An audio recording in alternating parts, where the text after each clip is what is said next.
third panel on harnessing geothermal energy potential and its cascading uses.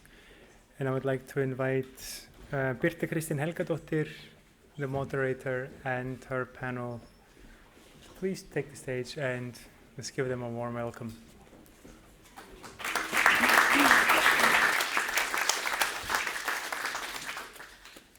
Thank you. You can all hear me now. Great. Thank you very much. Hi. Take your places, please. Dear guests, thank you for a great day already and so far.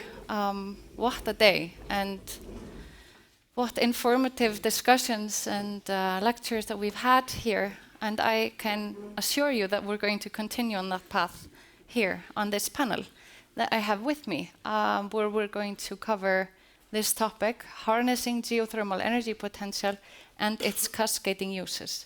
So we're going to dive a little bit deeper into the cascading uses that they briefly touched on in our earlier panel.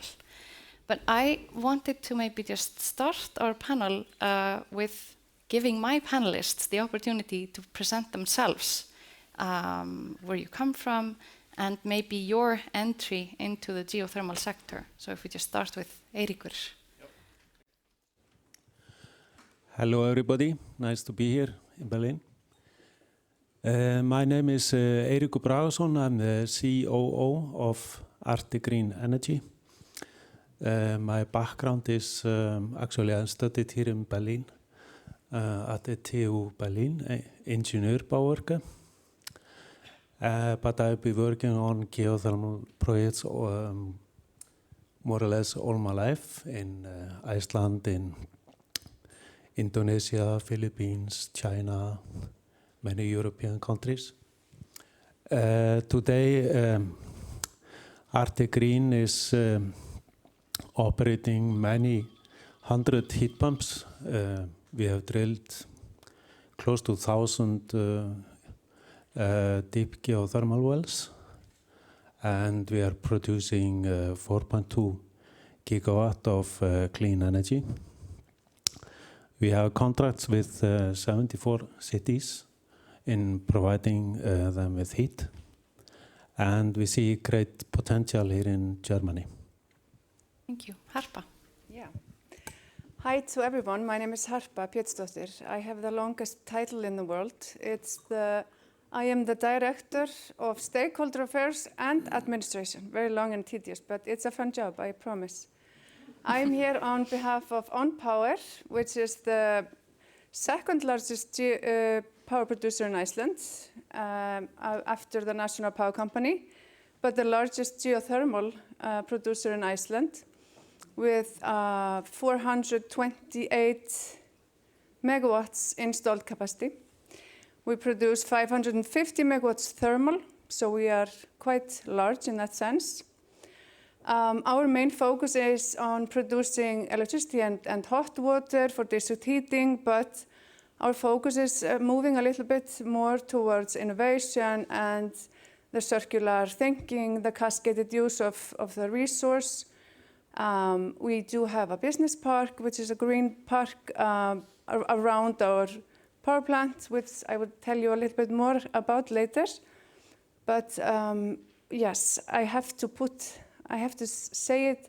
We have decided that we will have the first geothermal power plant which is carbon neutral, which will be Hellisheiði power plant by 2025. We are really proud of that, even though it's not happened, but we intend to reach that goal. Yes, Great. That's me. Thank you. Exciting. Marit, please. Oh, okay. Hello, good afternoon, everyone. And I must say I am incredibly honored to be here as a non-Icelandic and non-German person. So thank you for inviting me as a Dutch on your fantastic summit. I see a fellow Dutchman there, yeah. So my name is Marit Brommer, and my official title is CEO of the International Geothermal Association. But I guess my real job is being a geothermal diplomat. I travel the world. Yes, for fun. I do that quite out of passion as well. But also to whisper in the ears of upcoming economies about the beauty, about the value proposition, about the technology of geothermal. That we are unknown, especially in the global south, in the developing world, it's a fact. Unless you happen to live on a volcanic island. And Icelanders have helped to develop those. At the same time, I really see the benefit of geothermal coming more and more to Europe. Now, we are not that active yet in Europe because we have many sister organizations such as the German Geothermal Association, and of course in Europe there is AGEC. And at the same time, through our travels and through our, let's say, diplomatic work that we do as the International Industry Association, we happen to be at the UN, we happen to be working with the World Bank, we are in IRENA, I'm sitting in the board as well of IRENA, the International Renewable Energy Agency. And there is such a huge need to lobby and to promote and to make geothermal visible. We are unknown to the world, we are considered as dwarfs, we have 0.05% in terms of installed capacity for electricity, and 0.4 when it comes down to renewable heat. Wind will surpass 1 terawatt by the end of this year, and it's celebrating 1 terawatt of electrical installed capacity, and we have 16.4 gigawatt. We have a job to do. I'm delighted to be here because I think exchanging knowledge and doing this technology transfer, not just in Europe, not just between two bilateral agreements in countries, but all over the world, and speaking about the benefits, the value, the solutions that we bring, and not just speaking about all the difficulties and the challenges and the risks, is, I think, a major task. But with you, we can do it. Thank you. Exactly. Thank you. Þorleikur. Yeah. I say the same. Good afternoon to everybody here, and thank you for having me. My name is Þorleikur Jóhannesson. It's a very old Norwegian name, we can say it, or Icelandic name. I will put the burden on you saying that or pronouncing that. I'm a mechanical engineer. I act as a marketing manager for the geothermal division of Verkís. Verkís is one of the largest engineering companies in Iceland.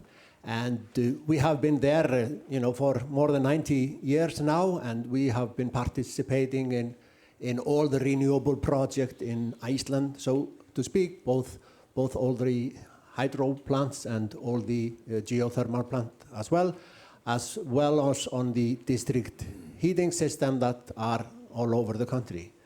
We have also worked abroad. Me myself, I have worked for instance for Eiríkur, and I have been active in Kenya and Indonesia and other countries.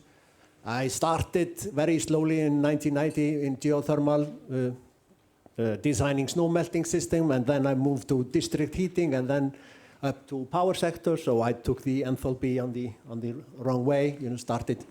I decided to start slowly, and now I'm working more and more on power generation from geothermal. Great. Thank you. And I, of course, forgot to present myself. My name is Birta Kristín, and I'm the Director of Energy at EFLA Engineering, another engineering company in Iceland. In this panel, we're going to maybe be focusing on Europe and Germany, as we've been doing today, with know-how and experience from Iceland. So I wanted to ask start with a question. Because we've gone through what is low temperature, for example. We started the day about hearing from that. And we define that in not the same way always. So therefore we wanted to maybe just ask the panelists, what is cascading used to you? Because that can also be not misinterpreted, but interpreted in various ways. So let's just start with Eiríkur. Yeah, well, I think Thomas More described it very well here earlier. Our ideal case is the power plant in Reykjanes, where they are using the steam for steam production, for electricity production, and then they take it to the district heating system, and then they use it for carbon recycling and now fish farming. So that is a very good example. So we at Arte Green, we are working in cooperation with a utility company of Budapest in Hungary. And we're also working on a power plant just outside of Budapest. And the plan is to use the heat that will be approximately 120 degrees for producing electricity. And then we will use the outflow of the power plant for heating some buildings in the village. And then we will use also the outflow of the power plant to heat greenhouses. One big company that is growing tomatoes will build a greenhouse close to the power plant. And this, and the remaining heat, the plan is to use that also for swimming pool. So this will mean that we will have 4 revenue streams, which is makes our business case fly. And this is very important. This is the main reason why we go for cascading use. But this project also has many positive sides. This will obviously provide green electricity, green energy to the Hungarian grid, and so with lower their import of gas, make them more independent in energy. This will also reduce the pollution in the city and improve the health of the public. And by producing tomatoes in wintertime, then they are less depending on importing tomatoes from Turkey. I have nothing against Turkey, but it makes them more independent in food production. Very good. And maybe Harpa, if you also touch on the cascaded use and just add on to that maybe on ON's business model as well. So we have this power plant, Helgadóttir, which I would say is an ideal case of how you can put the cascaded use forward and benefit from it. Of course, another ideal park is the one that Thomas von Iceland told us earlier from the resource park in Reykjanes. It's the same concept. It's the concept of taking the resource and exploiting it down to the very drop to get all the power that is possible from it and use it for various production and different facilities. Our business case is, it's the same case. It revolves around taking at least 2 value streams from the power plant and making something in a more sustainable manner than if it weren't there. So we're trying to use it for the benefits of everyone that is participating in this green business park, which our geothermal park is. So we take brine and steam up from the ground at around 200 to 240 degrees. We produce electricity, hot water for district heating. We then use the brine and electricity at night when there is low demand and produce green hydrogen, which we have been doing for 2 years now. Afterwards, at a lower temperature, we use it for different customers that we have based around our power plant. And then, we also use the power plant itself as a geothermal exhibition, which is a tourist attraction, where we have around 100,000 people visiting each year, mainly tourists. So, in my opinion, the possibilities are endless. And I think that we haven't even imagined everything that we can, put everything that we can do in the future. I think with technologies and innovation, this will be a fantastic business case. Very good. Marit, care to add to that? Yes, I views? can. I mean, in the sense that, as a disclaimer, I don't know anything about geothermal myself, having never worked in geothermal. So all I say is based on what I see and what I observe and what people are telling me. In the sense that I'm a geologist, 20 years oil and gas, okay? That's my forte. That's what I do know well. And I see the similarities in geothermal because this is a resource industry. We are not just an industry that is producing electricity or serves heating and cooling.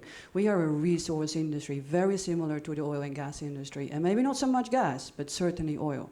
So think of geothermal, in my opinion, is to think about it as an asset that is delivering multiple values and multiple solutions to multiple people and customers. And hence the work that we do at IGA, together with all our organizations in renewable, is vouching for the Sustainable Development Goals. So we have 17 of those. And actually, without any pride, of course, but yes, we are very proud. We are the only renewable technology that covers all of the 17 SDGs. We are not just serving SDG 7 when it's about clean and affordable energy, because we do that really, really well as geothermal. So does solar and so does wind. But actually we provide jobs, we create economic growth, we serve for equality. We have in the cascading use in El Salvador, women are put to work because of geothermal. And I guess it's all these things that makes geothermal not only the most beautiful resource that we have on our planet, but also a very strong business case. A very strong business case. And that's the point I would really like to make at all these UN high-level agendas, that this is a solid business case for investment. Over to you. Great, thank you. I can see you're very passionate about geothermal, and it would be great to hear from you, Þorleikur. Just a few words. Yeah. Most of it has been mentioned here, you know, how we can use the highest part of the temperatures coming from the ground produced electricity. Then the outflow can be used for some industrial process, and the outflow from that can be used on district heating processes, and then swimming pools, and then finally fish farming, and at the end of the line is probably snow melting before we can re-inject the water again. But I like to think about cascading use of geothermal water and looking at the district heating in particular, because it was mentioned here, you say Germans don't have more than 50, 60 degrees. Never mind, what you find is what you have and what you have to use. So I like to think about this cascading use of water from geothermal wells. We know them, they are very expensive, and we need to squeeze out every temperature. Sorry, my wording is probably not correct. Every temperature we can before we re-inject it at maybe at 10 degrees. First, when the heating system starts, we can use the heat directly in a heat exchanger. The outflow can then, when the heating power is increased, we can couple heat pumps to it. And further, even the third or the fourth, until we have squeezed all the last remaining temperature elements of the fluid and put it into the district heating. This is exactly that we have been doing with Eiríkur and his company in China, where they find water of 40, 50 degrees Celsius, and by doing this in a serial manner on the primary side of the geothermal utilization, they managed to heat 100,000 of square meters with temperatures that are much colder than the coffee of McDonald's. Great, thank you. That's an interesting point, and coming to the district heating aspect of this, you two, Arctic Green and Verkís, are obviously very experienced in that and on power as well. I don't know if this is a volatile question. I'm still going to ask it because it was discussed earlier today, and it was brought up. Why isn't Germany doing this? I know we didn't prepare for this question, and I'm going to just shoot this over to Marit to start. Maybe just why isn't Germany doing this? Why is geothermal important for Europe and its energy transition? So you can also take this from a European perspective. Yes, it's my non-German and non-Icelandic entity. Yes, well, thanks. Yeah. Well, look, I think I'm now 5 years in this job, and I really see things are moving. So to really be fair to the Germans and also to the Dutch, because I see the same thing is happening in the Netherlands, slowly but steadily, geothermal is being mapped into their respective country's jurisdiction. So it's not that there is a standstill or there's nothing happening. I guess the real point of the previous panel discussion, and I really liked all the points that the panelists were making, is about acceleration. You know, you want to see growth. You don't want to see individual projects happening. You want to see a portfolio. You want to see a massive investment case for multiple wells to be drilled simultaneously and learn from that, because that's how oil and gas works as well. And the reason why, and I think, Arnie, it was you this morning who spoke about political will. And let's be honest, I mean, it was fantastic to have Minister Habeck here. And at the same time, and I know this is very volatile, but I can do this as a non-German and a non-Icelandic point, but I don't think there was a real strong political will to say yes to geothermal. There was strong political will to say yes, climate action. And look at solar and wind and geothermal, of course, it's part of it. But really that vouching for and that sort of strong political statements that everyone in the constituency can adhere to, comply with, and say, okay, well, if he says so or if she says so, then I'm going to commit to it. I think that is what is, in a way, in the 27 member states, not just Germany, but in the 27 member states still missing. And that is not just Germany, that is the EU. And if I then go back to the EU, I also have quite some good relations, of course, in Brussels. I mean, even our fellow countryman who is the chair of the Fit for 55 package, I mean, Frans Timmermans, I mean, he's the one who can potentially roll out geothermal. It is not mentioned once in the packages. And that is, of course, partly to do with us as lobby groups, because let's be honest, we're not doing a good enough job to lobby, to promote, to visibility and all this. And that has to do with money, because this is not an industry that is yet willing to put skin in the game for lobby. There was recently a clean coal campaign, $300 million was put in a campaign to promote clean coal. 300 million, clean coal. And now all of a sudden coal is back on the agenda. And that's how it works. And we don't have that in geothermal. We're scratching the pennies in order to make beautiful movies. I mean, there is no discredit to anything that has been done and is being put in place for promoting geothermal. It's all very lovely. But ultimately, we don't have the hundreds of millions to put political will backed up by industry investment on the agenda. And until we do that, I think we remain a lovely industry with a fantastic, let's say, track record in building good projects, but not the growth that we are anticipating in this panel. Thank you. Maybe Þorleikur, you can start by. Yes, one of the nicest way of utilizing geothermal energy or geothermal heat is to use it in district heating system.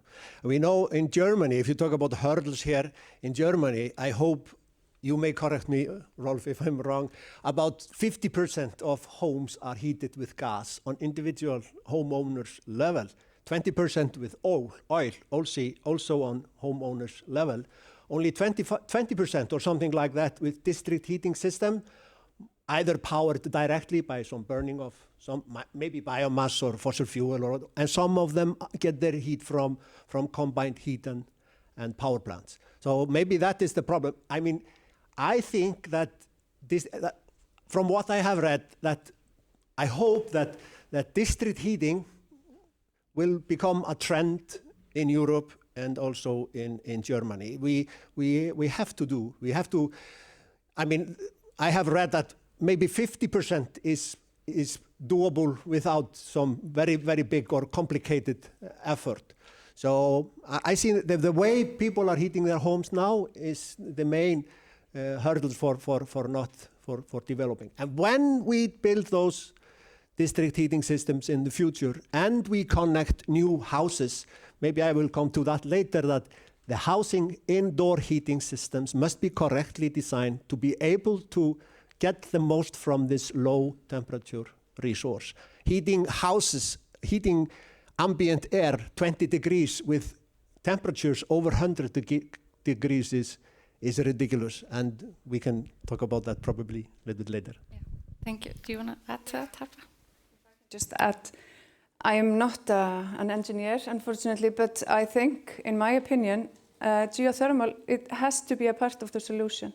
I think if we want to reach our goals, our climate goals, which are very ambitious, we need to focus on lobbying, we need to focus on policies, governmental initiatives to further the development of geothermal in Europe.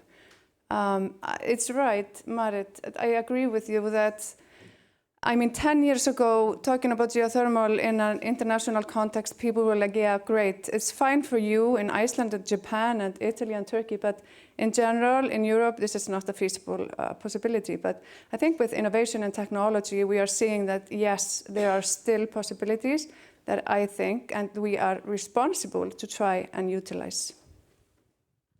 If I may comment, I've been attending geothermal conferences in Germany more or less in the last 15 years. And so far, it has always been focused on geothermal power production. But there was a very clear change 1 year ago after COVID. It is now all about geothermal heating. So in my view, Germany is on the right track. Obviously, we all are the view that you could and should go a little bit faster. I think part of the issues is related to drilling risks, and it's my view, personal view, that you are over-dramatizing a little bit the risk of drilling. Drilling a deep geothermal well in area close to Munich, directional well will cost probably 12 million euros. That's a lot of money. But drilling a vertical well in a well-known area that is only 3,000 meters or 2,500 is only 4 million and is much less risky.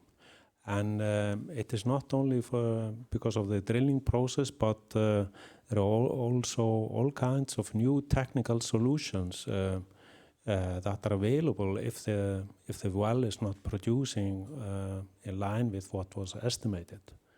Mentioning heat pumps and stronger pumps and using the well for injection instead of production, etc., etc. Great, thank you.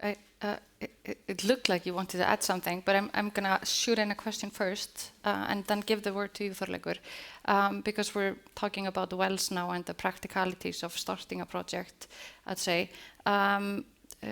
Could you maybe comment on a successful planning of a geothermal district heating system or a project in general? Yes, maybe. The district heating, the geothermal resource, the district heating system, and the house heating system, they have to talk to each other. So it is very important that you, depending on the temperatures you are expecting to get, that the in-house heating systems are designed accordingly. I know all this, it's possible to bring lower temperature up to higher temperature via heat pumps and so on, but it is better to be able to live without it, mostly. So I talked about heat pumps earlier, but that is indifferent. That is for squeezing out the last remaining temperature before re-injecting. So I say no chain is stronger than the weakest link, and I have often seen in my project that the in-house heating system, this is the case as it was in China. They just designed their heating system like the Soviet did, with small radiators and so on, and poorly insulated houses. And it wasn't until they designed it to have floor heating systems on every floor, so the temperature from the heat plant, so to speak, into the system no more than 35 degrees. And imagine how opening this was for all the resources you could find. You were often playing with 50, 60, 70 degrees. Before that happened, those resources they were, doomed, unsuccessful. But by having the system designed and engineered in a proper manner, that I think is one of the keys. But there are, of course, many others. Would you like to add to that, maybe, Eiríkur, because you've been working on several projects now in Europe, and Þorleikur was actually referring to projects further away, but still something that you've also been involved in China. You've been there designing systems and projects. You've also been here in Europe, in Budapest, like you mentioned earlier, Slovakia, Hungary. How do you see the market developing in the past, and how do you maybe foresee the future? Well, I think there is there is a tailor-made solution for every city. I would like to use the Budapest city one more time as an example. The city administration decided that a new urban area in Budapest should only be heated with geothermal. So no other solution was allowed there. And this speeds up the process, obviously. Another decision that was made was to split the heating periods. So the systems are not operating at the same temperature all the year. In winter time, obviously, the temperature in the system is very high. But in summertime, there is also a lot of heat use in summertime. People go to take a hot shower, wash their hands, and there are also laundries and industries using hot water. And in that period, you can lower the temperature and speed up the use of green energy. Yep. Great. Thank you for that. And since, I mean, the actions that you're mentioning, they're on the administrative level, I guess. They're coming from the municipalities and partly, right? So I wanted to maybe move over to Marit, because you come from the Geothermal Association, where your goal is to support the sector and deliver the future of clean energy, etc. You collaborate with all kinds of organizations and agencies, and we cannot maybe talk about geothermal without mentioning tariffs, policies, the development of feasibility economically, but also environmentally. So I'd like maybe if you can comment on that, how you see this developing, how it has been in the past and the future. Yeah, sure. Yeah, no, I think it's, I mean, it goes without saying, political will goes together with the right set of policies. I mean, ultimately, someone can shout yes to geothermal, but if there is no regulatory and hence legal and all kinds of supportive incentives as a framework in the jurisdictions that you want to develop geothermal, it is a loose sand of it's a bag of loose sand. So, in that sense, what we've seen all over the world, and again, this is, I mean, we have a couple of countries where electricity is already being developed through geothermal, with either the help of Icelanders or the New Zealanders or a combination between those countries. We have Japan, Indonesia, the Philippines. And you see that that has always been a, let's say, combination between the right political mindset, the right, let's say, help when it comes down to the legal and hence the setting of the tariffs, in combination with good resource exploration, but also management, because ultimately this is a resource industry. The resource needs to be managed, and hence the framework is more than just allowing geothermal to happen in a specific jurisdiction. It is also about understanding that you're in it for a long term. It's a long-term vision that most of the governments have set, let's say 20, 30, 40 years ago, very similar to the Icelandic story. And at the same time, I guess what you see with heating and cooling, it's a different beast to tackle. And hence, electricity is either it's a regulated market or it's an unregulated market, and hence it becomes a government decision how to deal with the electricity pricing and tariffs and incentives and what have you. But heat, as a unit, as a joule, as an energy unit, it is not easy to manage, not even within the country, but also within Europe. Hence, the discussion is, of course, and I was speaking to Rolf about this as well, the strong gas lobby. Because I come as well from a country where there is a strong gas lobby, whether or not it is a domestic gas lobby or a foreign gas lobby, there is a gas lobby because our infrastructure is based on gas. Gas is a market, it's a spot price, it's a volatility that is built in economics for governments, for industry, for the citizens, for consumers. And to change that and to appreciate that we have either a public-private partnership to make or a public that needs to step in and take control of the utility, it is all to do with the economics of the resource. And hence tariffs and tariff setting and understanding what the levelized cost of heat is going to be the major breakthrough for not only to compare and compete, if we are speaking about competing with our gas friends, but it is also about understanding that we are indeed in the long run more affordable. But the fact that you can, win so much money with gas based on speculation and based on volatility and all kinds of external factors, it's a total different business case than building on tariffs and says, I'm going to pay you 25 euros the kilojoule for the coming 25 years. Because that's the game, ultimately, that you want to go through with geothermal. And I guess this is the real pain point in many discussions, and I'm very interested to find out how the German government is going to deal with this, because the Dutch are losing it at the moment, because we are still fixated on gas pricing. And hence gas is the only, at the moment, competitor in heat at least, to geothermal, because there is no alternative. Yes, of course, people will say green hydrogen coming from Colombia, but that's 25 years from now. So at the moment, it's gas versus geothermal in heating and cooling, and basically heating in Europe.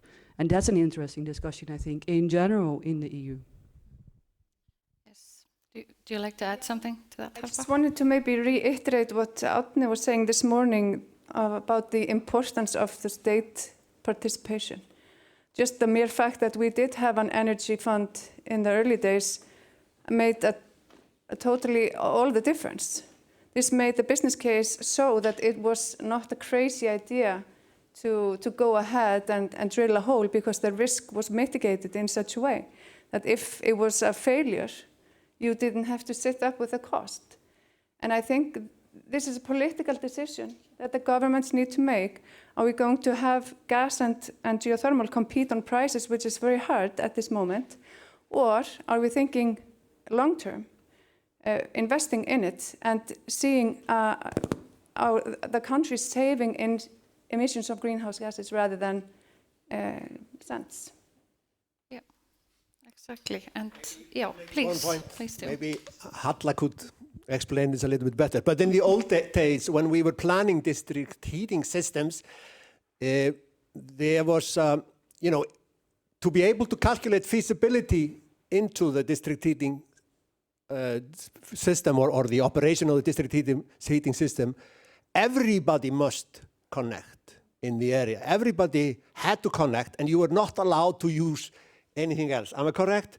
This was in some regulations of some district heating company, and that was very important thing. I don't know if this is doable in modern times, but this was actually very good. Another thing, it doesn't matter if it is public or municipally based operated system, and then the pricing, of course, then has to be regulated, because if everybody must connect, you have a monopoly and you cannot play with the price. So that has to be regulated as well. And we have some mechanism in our laws how we deal with this, and maybe Germany can learn a little bit from us in that respect.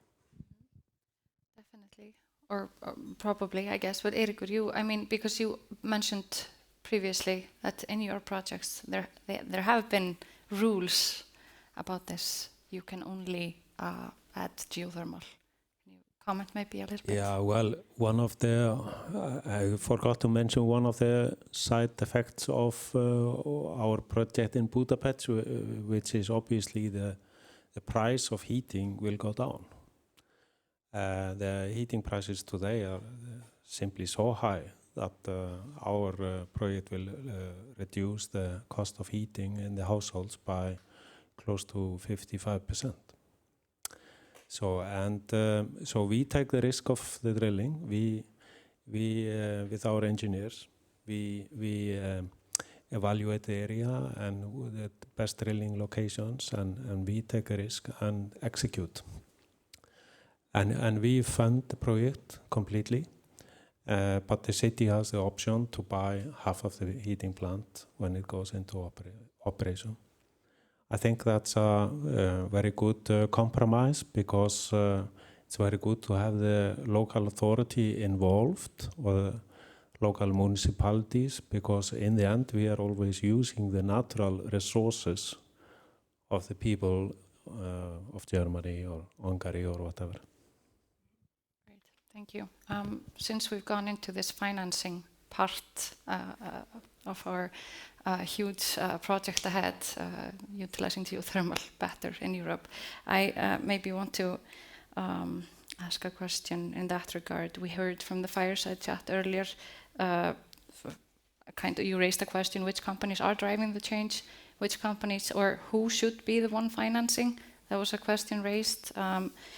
It's definitely difficult to answer it, at least entirely today, but I'd still like to ask the panel, who do we need to drive this change? And what do we need to drive this change? Because what you've been describing now is that the situation in Europe and Germany is kind of a mix, but mainly private companies investing and then dragging the public authorities in. So, yeah, Eiríkur, if you start. Sorry, I continue talking. I think the utility companies are the clear candidate for taking the lead in this. And they only have to, take the risk during the construction phase, because when the heating plant goes into operation, you can leverage this up to the roof, up to 80% or so. So, and you can recycle the funds and start a new project. Yeah. So it's not so complicated. No, not so complicated. But do you want to add maybe to that, Marit, if we start with you? Well, I would say it's my former friends from the oil and gas industry that are needed. And yes, Eiríkur, I agree, it's utility companies, but most utility companies at this stage, they have a risk profile that is not suitable for subsurface. And hence, the reason why wind and solar is much more effective, because they have a very low risk profile and it suits the utility companies very well. But subsurface is more difficult. It requires clever people who understand what a reservoir is and how to utilize it and how to manage it and how to operate it, etc. That's a risky business in a way, which can be completely mitigated because of smart people. But I would vouch for the oil and gas industry, and that is not because I am a lobbyist for the oil and gas industry here, but it is the only one with cash in hand, is the only one who is making at the moment huge profits. Shell never made any more profit than last year, which is ridiculous if you think about it. 100 years at service, and they make the most huge profits end of 2022, which is insane. And I would say, and I would argue, the only industry that is as capable as the geothermal industry to scale and to accelerate and to help grow the business is this oil and gas sector. If they do it, I'm not convinced yet. I'm not convinced yet. 80% of our energy consumption is based on oil and gas and coal. Now, coal is being sort of gradually phased out, unless there is clean coal these days, but it's going to be phased out. But oil and gas is here to stay. There's much money invested in oil and gas over the past century and in the coming 30 to 40 years to come. So in that sense, it's maybe wishful thinking. And at the other side, I also hear from Dr. Biro from the International Energy Agency that the time has come for oil and gas to basically phase out. Not now, not in 10 years, but in 20 to 25 years. And that's exactly, let's say, the window of opportunity right now for the oil and gas sector to think about, because typically you invest 7 to 10 years upfront. And hence I do think the oil and gas sector is the one. I'm not convinced yet. I'm very curious what Rolf thinks, because he said something about marrying as well with the oil and gas sector. But I do think there is also a lot of opposition of working together with the oil and gas sector because of the polluting aspect and the fossil fuel lobby, etc. But I am convinced without oil and gas professionalism, we cannot scale at, let's say, the biggest dream that we have and the biggest ambition that we have. We cannot achieve that without the oil and gas industry. Thank you. I have not much to add, but we didn't have any oil and gas companies in Iceland, and we succeeded. I think governmental support is, of course, very much, appreciated. Making the rules, making the playground, fair and square, and all those things, and come with some money.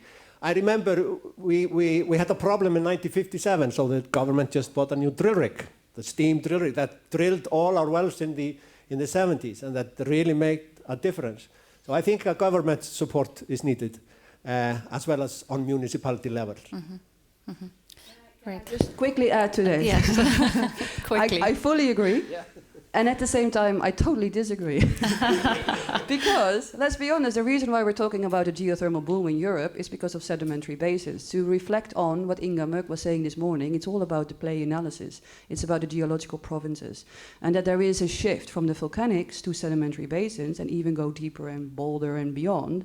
That's not the typical Icelandic expertise, is it? So that you're doing exciting things with is also what Hjalti always talks about in this fantastic kraftlamagma. Fantastic. So you don't need oil and gas there. I completely understand. But here in Europe and in the US and in parts of Malaysia and in Africa, for sure. Thank you. We're Very quick. We're out of time, but please share. I think it's a mix of technologies. I'm going to be Switzerland here. Say it's a mix of all these different technologies, but I think it always comes down to policy and regulatory framework to begin with, and then trying to mix everything together. Yeah, I agree with you. So I'm Switzerland as well. But we can continue this discussion. I guess there's coffee break very soon. We have a lot of questions. I'm not sure we have time for that. I'm looking at you. We don't have time for that. But we have a coffee break. So please continue with the discussion and the questions in the coffee break. I'm not stealing your words here. I wanted to ask the panel a final question. I'm not going to do it. But I'm going to leave you with the question because it's a 30,000 feet question. It's why geothermal? So thank you all for listening today. And thank you.